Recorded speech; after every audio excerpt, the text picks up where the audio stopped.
आप सबका स्वागत है एजुकेशन मंत्रा एनसीईआरटी चैनल में। टाइम एंड वर्क का ये तीसरा पार्ट है। पिछले दो पार्ट में हम लोगों ने बेसिक क्वेश्चंस को सॉल्व किए थे और जो भी फार्मूला बेस्ड क्वेश्चन था उसको सॉल्व किए थे। आज की क्लास में कुछ अच्छे लेवल के क्वेश्चन को डिस्कस करेंगे और देखिए अच्छे तरीके से सीखेंगे, मतलब जल्दी से जल्दी क्वेश्चन को कैसे सॉल्व करना है और क्या तरीका होता है अच्छा तरीका सॉल्व करने का। जैसे क्वेश्चन में देखिए आपको क्या दिया हुआ है, बी किसी काम को जितने समय में करता है उसके 1/6 समय में ए आधा काम करता है। यदि काम को पूरा करने के लिए दोनों को कुल 10 दिन लगते हैं तो बी अकेला उस काम को कितने समय में करेगा। तो आपको क्वेश्चन पढ़ के ये समझ में आ रहा होगा कि बी किसी काम को जितने समय में करता है उसके 1/6 समय में ए करता है, मतलब कि जो भी समय है ए का वो बी के समय पे डिपेंड करता है। और जो भी ए का काम है, देखिए क्वेश्चन बोला कि ए आधा काम करता है, मतलब जो भी बी का काम है उसका आधा काम ए करता है। तो क्यों ना हम ऐसा मान लेते हैं कि बी का काम ऐसा कुछ भी मान सकते हैं जिसका आधा करना है हमको, तो आधा करें तो फ्रैक्शन में ना बने और थोड़ा सा इजी हो जाए कैलकुलेशन के लिए। और टाइम 1/6 समय करना है बी के समय का, तो हम 6 का मल्टीपल मान लेते हैं बी का टाइम। तो सबसे पहले ऐसे क्वेश्चन में क्या करिए कि आप बी के लिए टाइम और वर्क मान लीजिए, टाइम और वर्क मान लीजिए। हम ये मान के चल रहे हैं कि बी जो है कोई काम, दो काम, हम ये मान के चल रहे हैं कि बी का काम है 2 और टाइम उसको लग रहा है 6। हम ऐसा इसलिए मान रहे हैं क्योंकि इसका 1/2 करना है, वर्क का 1/2 करना है, आधा करना है, और टाइम का 1/6 करना है। तो आराम से आप कर सकते हैं। देखिए अब ये हम मान के चल रहे हैं कि बी का टाइम 6 है और वर्क इसका 2 है, तो ए के लिए कितना टाइम लगेगा। क्वेश्चन में बोला है कि ए का जो टाइम है वो बी के टाइम का 1/6 है, 1/6 है, मतलब इसका 1/6 करेंगे तो 1 हो जाएगा टाइम। और वर्क कितना है ए के लिए, ए का काम बी के काम का आधा है, मतलब बी का काम अगर 2 है तो ए का काम 1 हो जाएगा। अब देखिए बी का टाइम और वर्क मालूम है आपको और ए का टाइम और वर्क मालूम है, हमको क्या नहीं मालूम है, एफिशिएंसी नहीं मालूम है। तो यहाँ से हम टाइम और वर्क दिया तो एफिशिएंसी मतलब कार्य क्षमता निकाल सकते हैं। एफिशिएंसी हम क्या निकाल सकते हैं, ए के लिए, बी के लिए एफिशिएंसी होता है वर्क अपॉन टाइम, मतलब अगर वर्क 2 है और टाइम 6 है तो एफिशिएंसी हो जाएगा 2/6, यानी कि 1/3 हो गया। अब यहाँ पे देखिए ए के लिए एफिशिएंसी क्या होगा, ए के लिए एफिशिएंसी वर्क अपॉन टाइम, मतलब 1/1 बराबर 1 हो गया।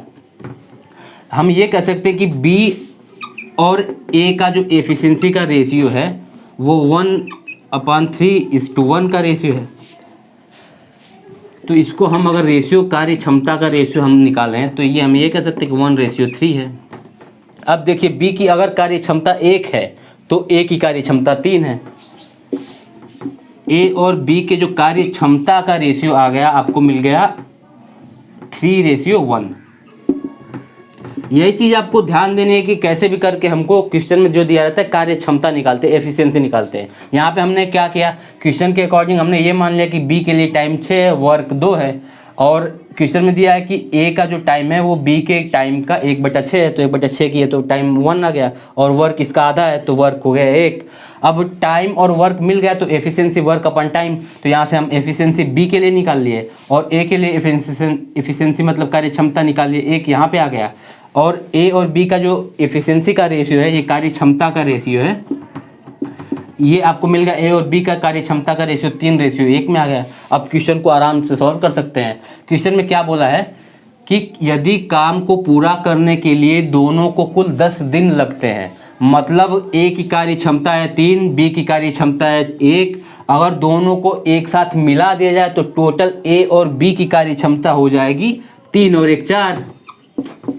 इनकी ए और बी की कार्य क्षमता दोनों की एक साथ अगर मिल जाएंगे तो कार्य क्षमता हो जाएगा 4, और क्वेश्चन में बोला है कि दोनों अगर मिल जाए तो कार्य 10 दिन में कंप्लीट हो जाएगा। तो हम कह सकते हैं कि 4 की क्षमता से ए और बी अगर काम करेंगे तो 4 की क्षमता से काम करेंगे, तो यहाँ से 4 की क्षमता से कार्य होता है 10 दिन में, 4 की क्षमता से कार्य होता है 10 दिन में। तो आपको क्या निकालना है कि बी अकेला उस काम को कितने समय में करेगा। अब आपको बी की एफिशिएंसी मालूम है कि बी की एफिशिएंसी है 1, तो अगर 4 की क्षमता से 10 दिन में काम होता है तो 1 की क्षमता से कितने दिन में काम होगा। तो 4 की कार्य क्षमता से अगर 10 दिन में काम होता है तो 1 की कार्य क्षमता से 40 दिन में हो जाएगा, यही हमारा आंसर हो जाएगा। देखिए आपको ये नहीं सोचना है कि 4 की क्षमता से 10 दिन में काम होता है तो 1 की क्षमता से 10/4 नहीं करना है, क्योंकि अगर कार्य क्षमता 4 है, अगर देखिए कार्य क्षमता अगर कम है तो टाइम ज़्यादा लगेगा और कार्य क्षमता ज़्यादा है तो टाइम कम लगेगा। तो यहाँ की 4 की क्षमता से 10 दिन में काम हो रहा है, अगर कार्य क्षमता कम हो जाएगा तो टाइम ज़्यादा लगेगा, यानी कि 1 की कार्य क्षमता से 40 दिन में हो जाएगा। तो ये हमारा आंसर यही हो जाएगा। तो ऐसे इस क्वेश्चन को सॉल्व करना है। ये क्वेश्चन देखिए, क्वेश्चन बोला कि 10 पुरुष एक काम को 30 दिन में ख़त्म कर सकते हैं। यदि प्रारंभ में केवल एक आदमी काम शुरू करता है और प्रत्येक दिन एक और आदमी जुड़ता जाता है तो काम कब पूरा होगा। तो देखिए काम तो आपको यहाँ से निकाल सकते हैं कि 10 पुरुष है, 30 दिन में काम करेगा तो टोटल वर्क कितना हो जाएगा। Total work is equal to efficiency into time. 10 पुरुष की अगर कार्य क्षमता 10 है और टाइम लग रहा है 30 दिन, तो टोटल वर्क हो जाएगा 10 × 30 300। तो आपको क्या निकालना है कि शुरुआत में जब काम शुरू होता है तो सिर्फ एक आदमी काम स्टार्ट करता है और एक आदमी एक दिन काम किया तो अगले दिन क्या हुआ कि एक आदमी और जुड़ जाता है उसके साथ, मतलब एक आदमी से 2 आदमी होता है। और उस अगले दिन मतलब एक दिन 2 आदमी करते हैं, फिर उसके अगले दिन एक और आदमी जुड़ जाता है, मतलब कि तीसरे दिन 3 आदमी होता है। दिनों की संख्या वही, मतलब चौथे दिन 4 आदमी, 5वें दिन 5 आदमी, ऐसे आदमी बढ़ते जाते हैं। और तो बताइए कि जो टोटल वर्क था वो कितने दिन में कंप्लीट हुआ, ये निकालना है। तो सबसे पहले आपको वर्क निकालना है कि वर्क कितना है। Work is equal to efficiency into time. 10 पुरुष की अगर कार्य क्षमता 10 है तो 30 दिन में कंप्लीट करते हैं तो वर्क हो जाएगा 10 × 30। ये टोटल वर्क है।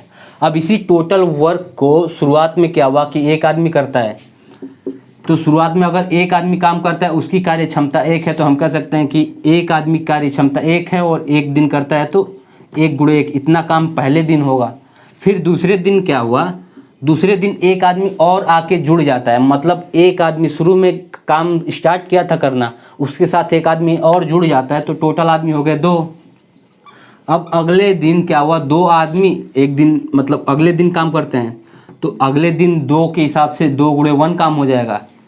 और फिर इसके अगले दिन एक आदमी और जुड़ जाएगा, मतलब 3 आदमी हो जाएंगे। अगले दिन मतलब दिन है वही 1। तो ऐसे करते करते हर एक दिन एक एक आदमी बढ़ते जाते हैं, मतलब पहले दिन एक आदमी, दूसरे दिन 2, तीसरे दिन 3, चौथे दिन 4, ऐसे करते करते काम कंप्लीट होता है। तो आपको निकालना है कि कितने दिन में कंप्लीट हो जाएगा। तो हम मान के चलते हैं जब लास्ट दिन जब टोटल वर्क ख़त्म होगा उस दिन हम ये मान लेते हैं कि टोटल आदमी हो जाते हैं n। भाई शुरू में एक आदमी आया, फिर दूसरे दिन 2 आदमी, तीसरे दिन 3 आदमी, तो ऐसे करते करते लास्ट में हम ये मान लेते हैं कि टोटल जो आदमी हो गए वो n आदमी हो गए। और काम जो है लास्टवें दिन मतलब दिनों की संख्या 1, अंतिम दिन है, अंतिम दिन इतना काम हुआ। तो ये जो टोटल वर्क है ये कंप्लीट हुआ, यही टोटल वर्क इसके इक्वल है। अब आपको क्या करना है कि ये जो इक्वेशन पूरा मिला इसको सॉल्व करके n की वैल्यू निकाल देनी है।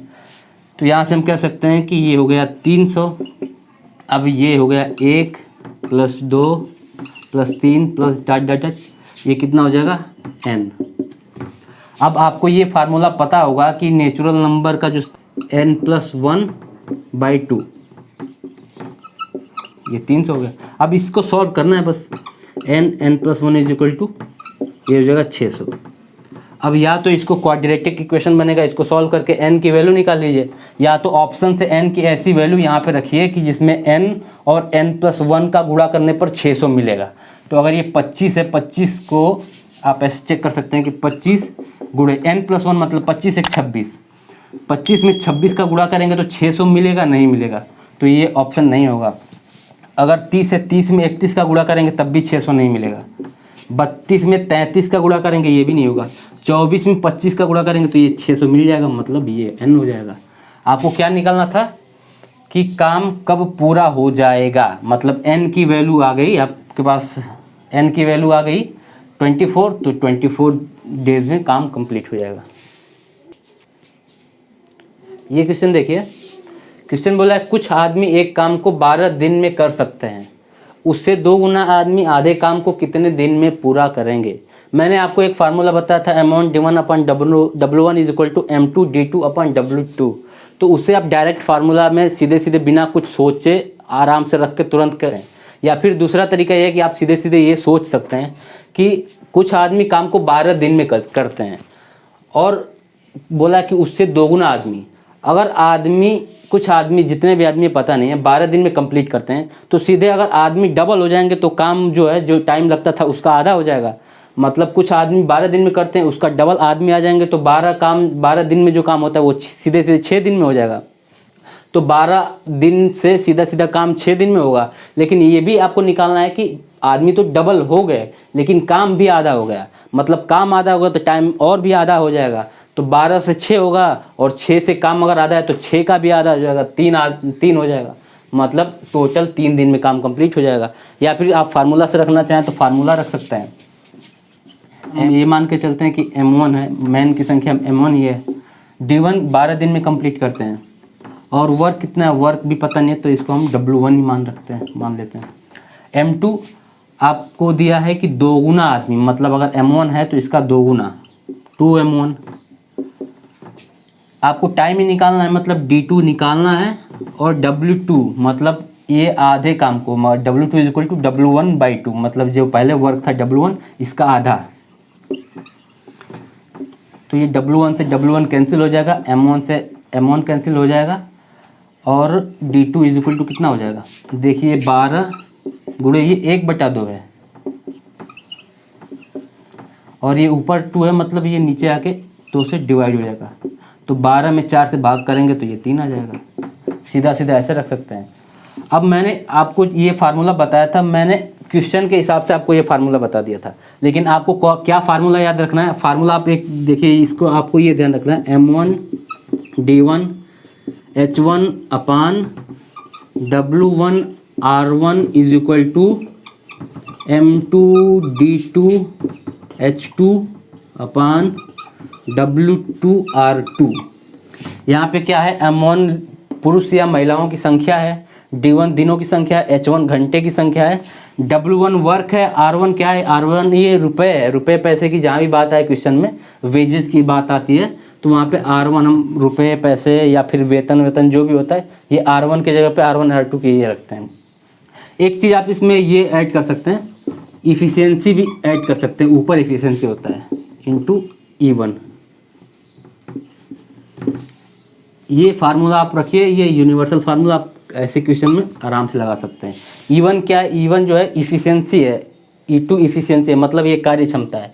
अगर क्वेश्चन में आपको ये दे दिया कि 10 आदमी 5 दिन में 4 घंटे काम करके वर्क पूरा कंप्लीट करते हैं और जिनकी क्षमता दोगुनी है, मतलब ऐसे क्वेश्चन दे दिया कि क्षमता भी डाल दिया उसमें कि दोगुनी है या 1/3 है, तो सीधा सीधा E1 M1 D1 H1 upon W1 is equal to M2 D2 H2 E2 upon W2 R2। देखिए ये क्वेश्चन, A और B मिलकर काम करने में जितना समय लगता है, A को अकेले वह काम पूरा करने में 4 दिन अधिक लगेंगे और B वही काम पूरा करने में 16 दिन अधिक लगेंगे। यदि वे दोनों मिलकर काम करें तो काम करने में मतलब कितने दिन लगेंगे। तो क्वेश्चन में बोला है कि अगर A और B काम को जितने दिन में कंप्लीट करते हैं, A अकेला काम करेगा तो उस टाइम से ज़्यादा टाइम लगेगा उसको। तो वही बोल रहा है कि अगर A और B अगर T टाइम में काम करते हैं तो A 4 दिन अधिक लेता है और B 16 दिन अधिक लेता है। A और B हम ये मान लेते हैं कि ये अगर काम को पूरा T दिन में कंप्लीट करते हैं, टाइम अगर A और B को करने में T टाइम लगता है, तो बोल रहा है कि A अकेला पूरा काम करने में 4 दिन अधिक लगेंगे। तो A अगर इसी काम को अकेले काम करेगा तो T+4 हो जाएगा, ये इतने दिन लगेंगे। B को वही T+16 दिन लगेंगे। अब आपको क्या निकालना है कि A और B जो है कितने दिन में करते हैं, मतलब T की वैल्यू निकालनी है, आपको T का मान निकालना है। तो सीधा सीधा आप ऐसे भी कर सकते हैं, तीनों का एलसीएम ले लिया, T+4 और T+16 का एलसीएम अगर हम लेंगे तो T+4 और T+16। अब इसमें T से भाग करेंगे तो T+4 और T+16 ये जो है T+4 और T+16 हो जाएगा। ये कार्य क्षमता हो गया, एफिशिएंसी हो गया A+20 is equal to T। अब यहाँ से कुल मिला के सॉल्व करेंगे और T की वैल्यू निकालेंगे। इक्वेशन बनेगा, इक्वेशन को सॉल्व करेंगे और T की वैल्यू निकालेंगे। लेकिन आपको ऐसा करना ही नहीं है, क्योंकि इतना लंबा करेंगे तो बहुत टाइम लग जाएगा और बहुत मुश्किल होगा। तो इस टाइप के क्वेश्चन में आपको क्या करना, सीधा सीधा ये देखिए, इसका शॉर्टकट ट्रिक क्या होता है। ए और बी अगर टी दिन में काम कंप्लीट करते हैं, ए t+4 दिन में कंप्लीट करता है और बी t+16 दिन में करता है, तो इसका शॉर्टकट ट्रिक होता है t = √4 × 16। यहाँ से t की वैल्यू कितनी हो जाएगी, ये हो जाएगा 2 और 4 8 हो जाएगा। मतलब t जो है 8 दिन में काम कंप्लीट कर देगा। तो आपको ट्रिक याद करने के लिए आपको ये हमेशा ध्यान देना है कि अगर a + b किसी काम को t दिन में करता है, a t+a दिन में करता है और b उसी काम को t+b दिन में कंप्लीट करता है, तो यहाँ पे t की वैल्यू निकालने के लिए हम क्या करते हैं, t = होता है √a × b, ये होता है। तो t की वैल्यू रूट में a और b का प्रोडक्ट ले लेंगे तो वो हमारा आंसर आ जाएगा। देखिए पिछले क्वेश्चन की तरह ये भी क्वेश्चन है, सेम वैसा ही क्वेश्चन ले लिया गया है, आपको अच्छे से समझ में आ जाएगा। देखिए क्वेश्चन में ये बोला है कि 2 कामगार ए और बी किसी काम को करने के लिए लगाए गए हैं। ए को मिलकर काम करने की तुलना में अकेले काम करने में 8 घंटे अधिक लगेंगे। बी को मिलकर काम करने की तुलना में अकेले काम करने में 4 से 1/2 घंटे अधिक लगेंगे। यदि दोनों मिलकर काम करें तो कितना समय लगेगा। अगर ए और बी को जितना टाइम लगता है काम करने में, ए वही काम अगर अकेला करेगा तो ए और बी को मिलकर जितने टाइम लगता है उससे 8 घंटे ए को अधिक लगेंगे। अगर वही काम बी अकेला करेगा तो दोनों को साथ मिलकर जो करने में जो समय लगता है उससे ज़्यादा बी को लगता है, 4 से 1/2 घंटे ज़्यादा लगता है। तो सेम आपको वैसे ही कर देना है कि ए और बी को मान लेते हैं हम कि दोनों मिल जाते हैं, तो इनको काम करने में टी टाइम लगता है। वही काम ए अगर अकेला करेगा तो जाहिर सी बात है कि टाइम टी से ज़्यादा टाइम लगेगा। इसको क्वेश्चन में भी दिया है कि 8 घंटे ज़्यादा लगते हैं, तो अगर दोनों मिलकर टी टाइम लगाते हैं तो 8 घंटे अधिक यानी कि t+8 घंटे लगेंगे इसको। बी को दिया है कि 4 से 1/2 घंटे अधिक लगते हैं, मतलब t+4 से 1/2 का मतलब हुआ 9/2, तो 9/2 इतना टाइम लगता है। तो आपको दोनों मिलकर कितना समय लगेगा, मतलब t की वैल्यू निकालनी है आपको। तो मैंने सीधा सीधा बताया था कि t = √ab, ये वाला फार्मूला आप सीधा सीधा लगा देंगे, डायरेक्ट आंसर आ जाएगा। तो t निकालने के लिए क्या, t+4 8, मतलब ये 8 एक्स्ट्रा है तो ये a की वैल्यू 8 हो गई, तो √8 × b की वैल्यू 9/2, तो यहाँ से 9/2।